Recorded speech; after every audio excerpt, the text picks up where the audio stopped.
Hello my dear students, welcome to our channel focus here classes. तो आज हम देखेंगे चैप्टर नंबर 10 यानी कि अपना व्रत, जो कि सर्कल कहलाता है। और ये अपने फॉर्मूला एंड कॉन्सेप्ट सीरीज का पार्ट 10 है। अगर आपने पिछली वीडियो नहीं देखी है तो आप उनको भी ज़रूर देख लीजिए, ठीक है, क्योंकि आपके एग्ज़ाम के लिए काफ़ी ज़्यादा महत्वपूर्ण चीज़ें ये रहेंगी। ठीक, क्योंकि इससे आपके क्या है, एक साथ सारे मैथ्स का रिवाइज आसानी से हो जाता है एग्ज़ाम टाइम पर। ठीक है, तो इनके नोट्स ज़रूर आप बनाइए। और अगर चैनल को लाइक शेयर एंड सब्सक्राइब नहीं किया है तो वो भी ज़रूर कर दीजिए, ठीक है ना। अपने सभी दोस्तों के साथ शेयर भी कीजिए। आप जो भी समस्याएं वो करें, आप कमेंट बॉक्स में उसको कमेंट करके बताया करें, ठीक है ना।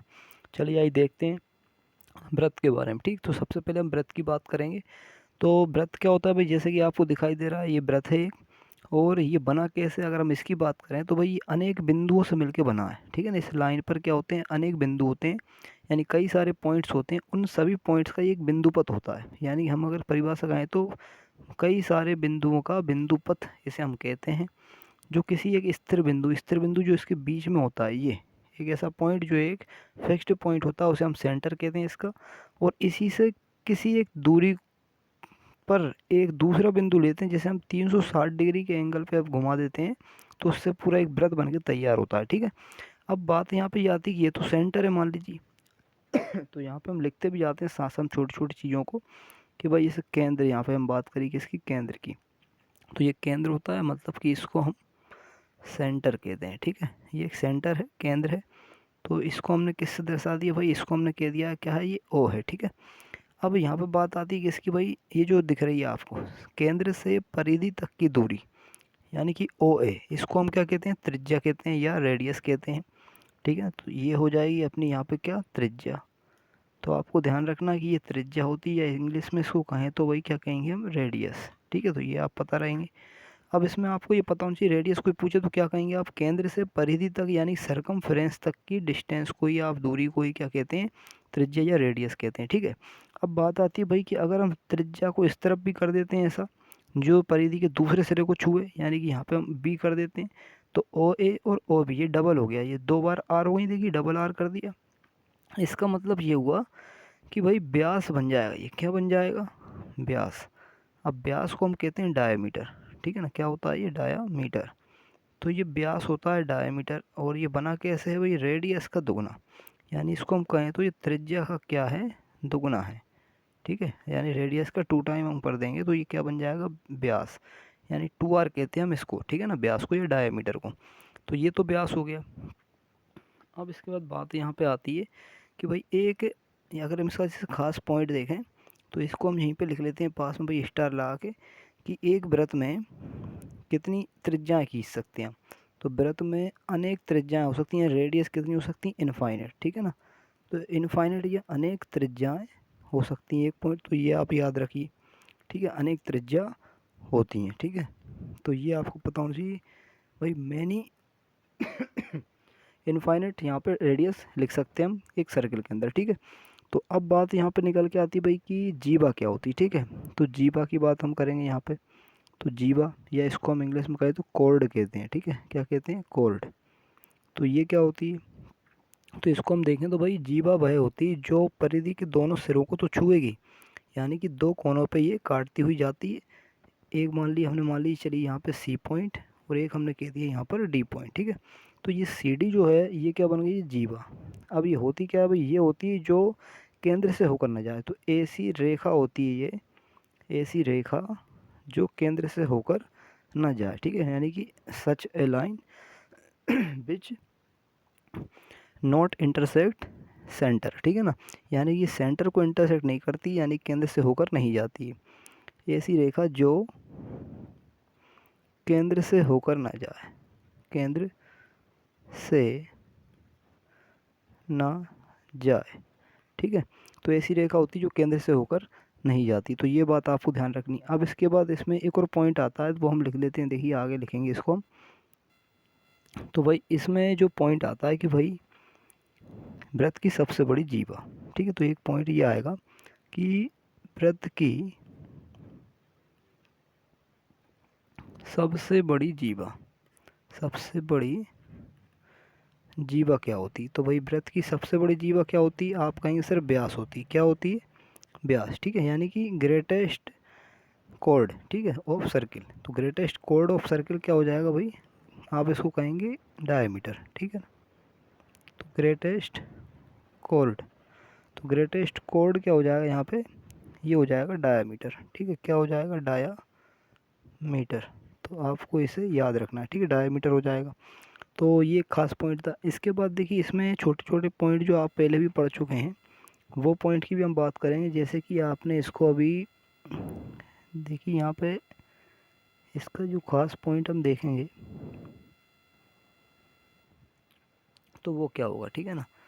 देखिए सबसे पहले हम यहाँ पे आप बताते हैं भाई, आपको जैसे एक सर्किल हमने बनाया, मान लीजिए ये एक सर्किल है, ठीक, एक सर्किल मान लीजिए ये बनाया हमने यहाँ पर, और एक सर्किल बना दिया मान लीजिए ये, ठीक है। तो यहाँ पर कुछ खास खास बातें हम देख लेते हैं जो काम की हैं अपने, ठीक। जैसे कि दो त्रिज्याओं से मान लीजिए रेडियस बना दी हमने, यहाँ से दो रेडियस बना देते हैं हम,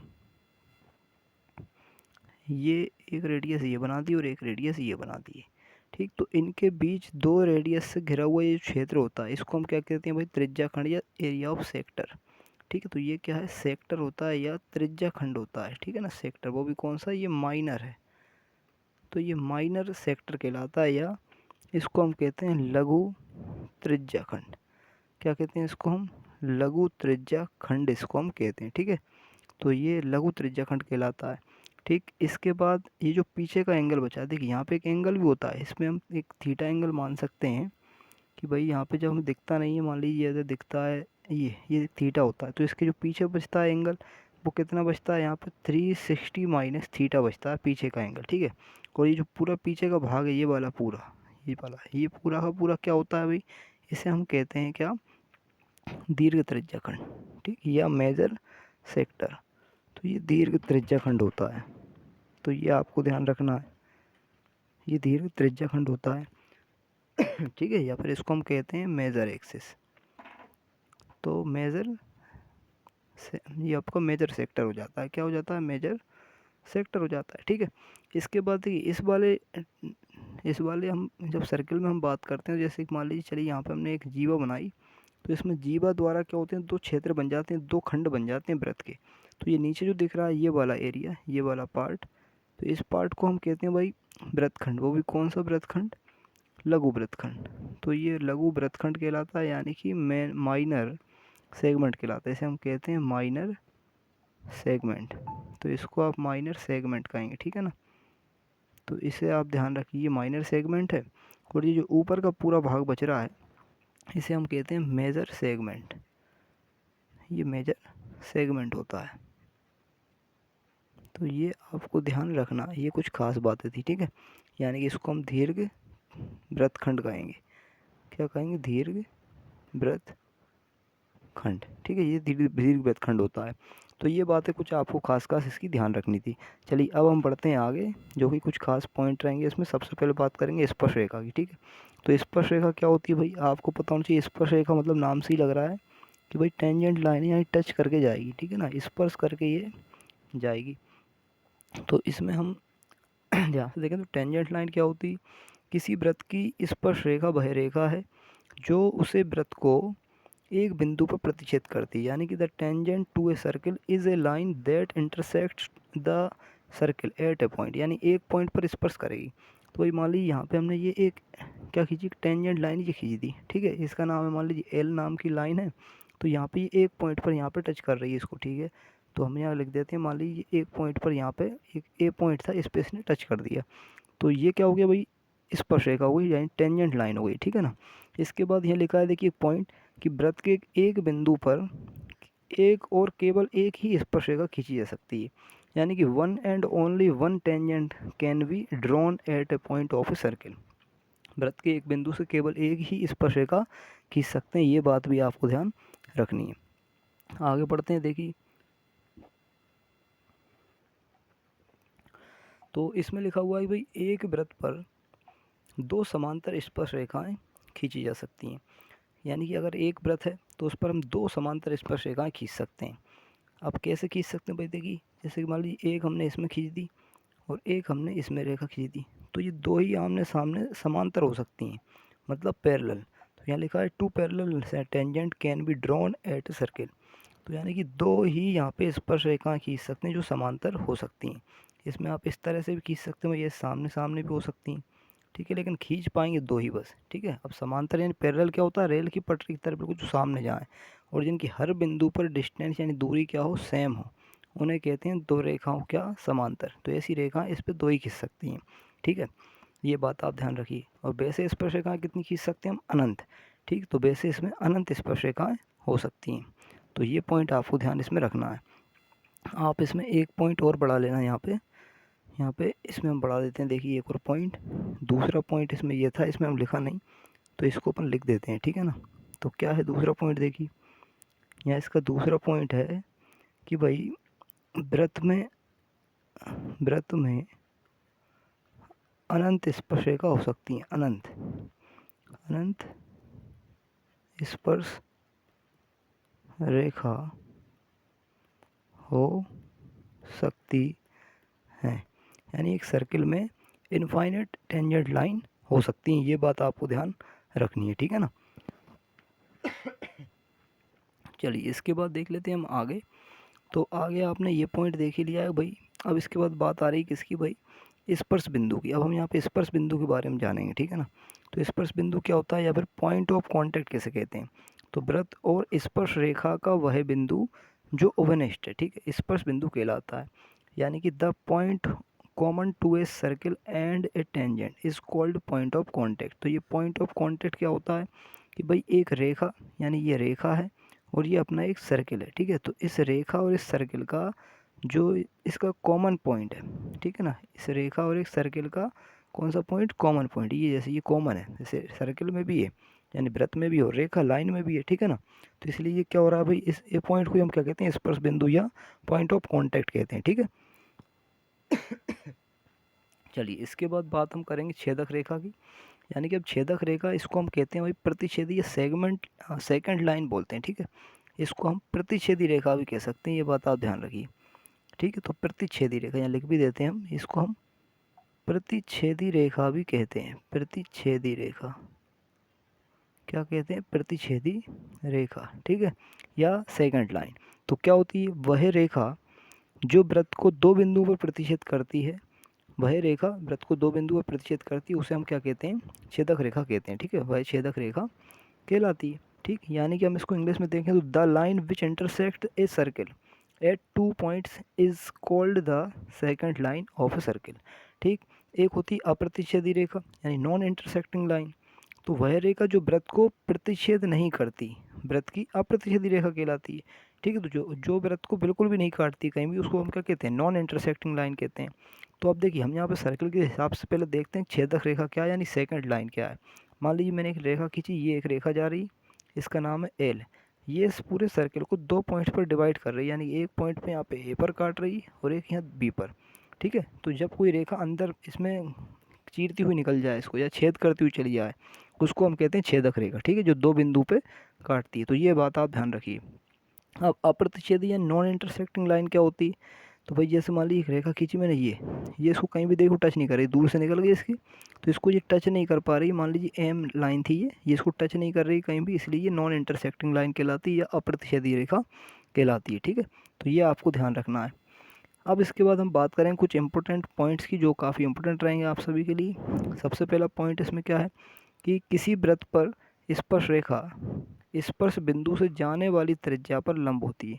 यानी कि कोई वृत्त पर अगर हम स्पर्श रेखा खींचते हैं, मान लीजिए हमने यहाँ पे ये स्पर्श रेखा खींची, ये एक स्पर्श रेखा है, ठीक है। अब ये स्पर्श रेखा से जाने वाला जो लंब है, ये जो त्रिज्या है, मान लीजिए त्रिज्या क्या होती है, ये त्रिज्या है।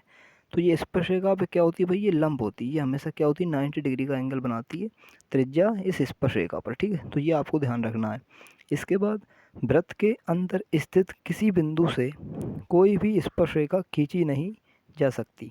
भाई आप वृत्त के अंदर किसी स्थित बिंदु से, देखिए अब यहाँ पे एक अंदर एक बिंदु है, मान लीजिए अंदर एक बिंदु बना दिया हमने वृत्त के अंदर, तो अब इससे आप स्पर्श रेखा नहीं खींच सकते। आप सोचो कि इसको ऐसे मिला दें तो ये तो भाई छेदक हो जाएगी, ये तो अंदर चली गई इसको छेदती हुई, तो ये सेकंड लाइन हो गई, मतलब ये टेंजेंट नहीं हो पा रही, ठीक है। तो यहाँ पे इस तरह की हम टेंजेंट लाइन नहीं खींच सकते, इस पर टेंजेंट लाइन नहीं हो सकती, ठीक है, ये नहीं लिख देते हैं नहीं। तो यहाँ पर टेंजेंट नहीं हो सकती। इसके बाद वृत्त के बाहर स्थित किसी बिंदु से वृत्त पर केवल 2 स्पर्शरेखाएं खींच सकते हैं। भाई मान लीजिए बाहर कोई बिंदु बना दी, ये एक बिंदु बना दी बाहर हमने P, तो इस बाहर के पॉइंट से इस सर्किल पर हम कितनी स्पर्शरेखा खींच सकते हैं? केवल 2, एक ये वाली और एक ये वाली, ठीक है। तो ऐसी 2 स्पर्शरेखा हो सकती हैं जो 2 बिंदु पर इनको ऐसे काटती हैं, यहाँ पे एक A पर और एक B पर।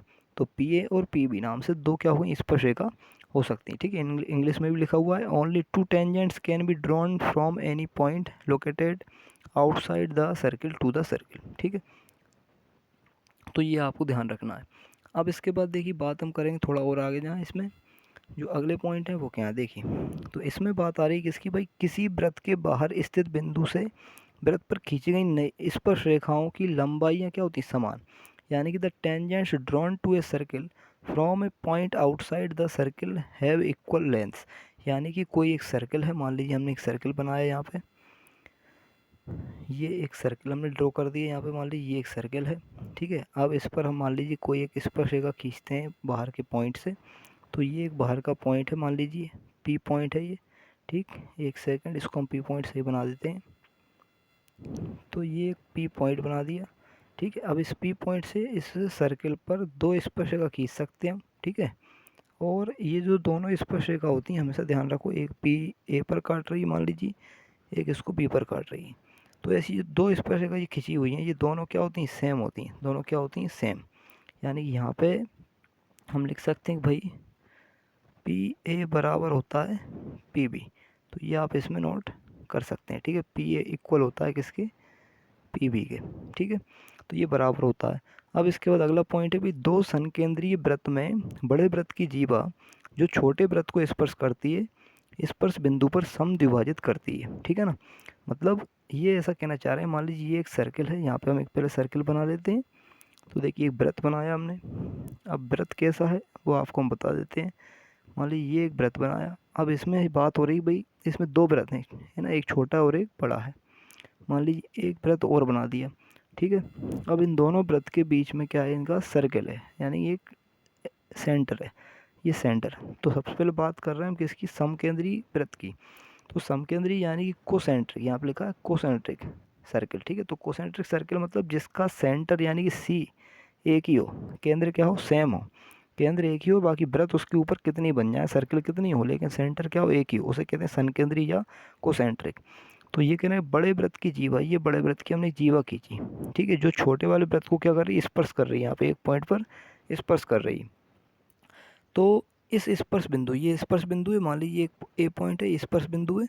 तो इस पर भाई ये जो पॉइंट होता है स्पर्श बिंदु, ये इस पूरी रेखा को, ये CD मान लीजिए एक रेखा बनाई हमने, इस पूरी रेखा को समद्विभाजित करता है। समद्विभाजित मतलब ये पॉइंट इसको 2 बराबर बराबर भागों में ये बांट देता है, ठीक है। यानी कि CA बराबर हो जाता है AD के, ये यहाँ पे कहना चाह रहा है इसको, ठीक है। तो जो अपनी जीवा है वो 2 बराबर भागों में विभाजित हो जाती है, bisected at the point of contact, ठीक है। किसको?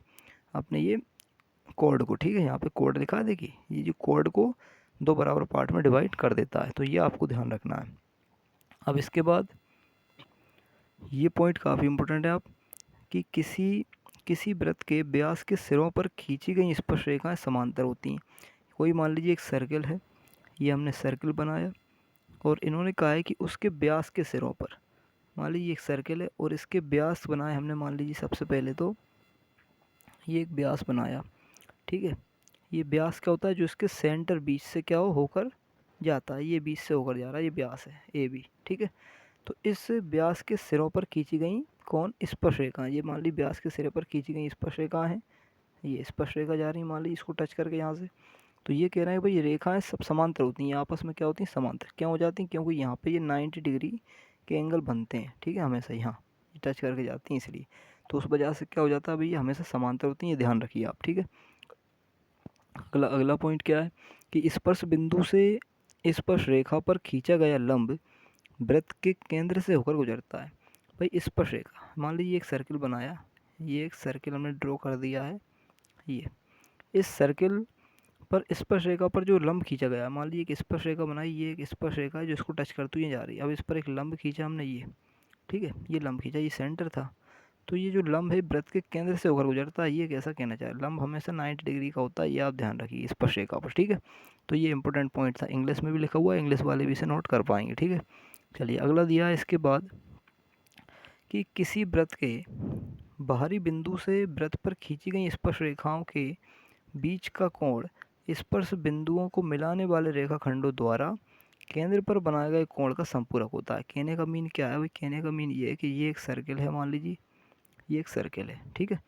और इस पर इन्होंने क्या, एक बाहरी बिंदु, ये बाहर का बिंदु मान लीजिए पी है, इस पर इन्होंने खींची क्या स्पर्श रेखा, एक स्पर्श रेखा ये बना दी और मान लीजिए एक ये बना दी, तो ये हो गई पी ए, ठीक है। ये क्या हो गई पी ए और ये हो गई पी बी, ठीक है। और ये इसका केंद्र है और ये इन स्पर्श बिंदुओं यानी कि इन पॉइंट ऑफ कांटेक्ट को मिलाने वाला क्या है, रेखाखंड या लाइन सेगमेंट है। यहाँ पे ये लाइन सेगमेंट बना दी हमने ओ ए और ओ बी। तो यहाँ का जो सेंटर पे जो एंगल बन रहा है इन लाइन सेगमेंट की वजह से, यहाँ पे सेंटर पे जो एंगल बन रहा है या कोण बन रहा है वो इस वाले कोण के साथ क्या होता है, संपूरक होता है, यानी इन दोनों को ऐड करके, ठीक है ना। यहाँ का एंगल थीटा मान लीजिए, चलो यहाँ का मान लीजिए आप, ठीक है, यहाँ पे आप पी कह देते हैं, चलो ये तो पी था और ये आपका ओ है, तो ये दोनों को सम करते हैं तो कितना आएगा भाई 180 डिग्री, ये ऐसा कहना चाह रहे हैं। इन दोनों का जोड़ हमेशा कितना होगा 180, यह सप्लीमेंट्री एंगल होगा, ठीक है। ये सप्लीमेंट्री मतलब क्या होता है, दोनों को सम करेंगे तो 180 आएगा। इसके बाद अगला पॉइंट है किसी वृत्त के परिगत समांतर चतुर्भुज समचतुर्भुज होता है, ठीक है। यानी कोई वृत्त है, मान लीजिए ये एक वृत्त बनाया और इसके परिगत हमने एक चतुर्भुज बनाया, ये क्या बना दिया, इसके चारों तरफ चतुर्भुज जो वृत्त को स्पर्श करते हुए जाता है, ठीक है। ये भी आप ध्यान रखिए। तो यहाँ भी स्पर्श कर रहा है एक बिंदु पे, इधर भी। कहने का मीन ये है कि ये इसको ऐसे 4 पॉइंट पे डिवाइड कर देगा, यहाँ पे ये इनको टच करेगा यहाँ पे, ठीक है। तो ये जो एक वृत्त बनाया है और इसके बाहर जो चतुर्भुज है यानी क्वाड्रिलेटर बनाया है सरकम स्क्राइबिंग इसके, ठीक है ना। तो इसके जो आमने सामने के ये जो, मतलब इसको छोड़ो, पहले तो आप समझिए कि ये पूरा चतुर्भुज है, ये एक समांतर चतुर्भुज बनाया है जिसमें आमने सामने की भुजाएं क्या होती हैं, समान होती हैं, ठीक। तो ये एक समचतुर्भुज होता है, ये ऐसा कहना चाह रहे हैं, ठीक है। परिगत जब भी हम समांतर चतुर्भुज बनाएंगे वो क्या बनेगा, समचतुर्भुज बनेगा, ठीक। चलिए इसके बाद आगे देखें तो एक पॉइंट ये आया कि भाई वृत्त के परिगत चतुर्भुज की आमने सामने की भुजाएं केंद्र पर संपूरक कोण बनाती हैं। इसका मीन ये होता है कि भाई एक सर्किल है मान लीजिए, ठीक है, इसके बाहर इन्होंने एक चतुर्भुज बना दिया यानी क्वाड्रिलेटर बना दिया, ये क्वाड्रिलेटर बनाया मान लीजिए, और इसमें ये मान लीजिए इसकी साइड है ए, ये बी, ये सी और ये डी। तो ये आमने सामने की जो भुजाएं होती हैं, इसमें एक ये और एक ये भुजा, ये केंद्र पर जो कोण बनाती हैं यहाँ से ऐसा, ठीक है। ये केंद्र पर ये जो कोण बना रहे हैं, तो ये जो कोण होता है, ये जो एंगल होता है यहाँ पे केंद्र पर दोनों तरफ का, ये वाला और ये वाला, तो ये दोनों ही कोण भाई यहाँ पे क्या होते हैं, संपूरक होते हैं एक दूसरे के, मतलब कि दोनों जुड़कर कितना बनाते हैं, 180 डिग्री बनाते हैं। संपूरक मतलब होता है 180 डिग्री बनाना, या सप्लीमेंट्री एंगल यहाँ पे ये बनाते हैं, ठीक है ना। तो ये बात आपको ध्यान रखनी है। तो ये सारी चीज़ें बता दी इसमें इम्पोर्टेंट, आपको जो भी वीडियो पसंद आया हो वो आप उसके लिए लाइक करें, शेयर करें और सब्सक्राइब करें, ठीक है ना। कमेंट करके आप ज़रूर बताएं वीडियो कैसी लगी। बहुत बहुत धन्यवाद आपका सब, जय हिंद।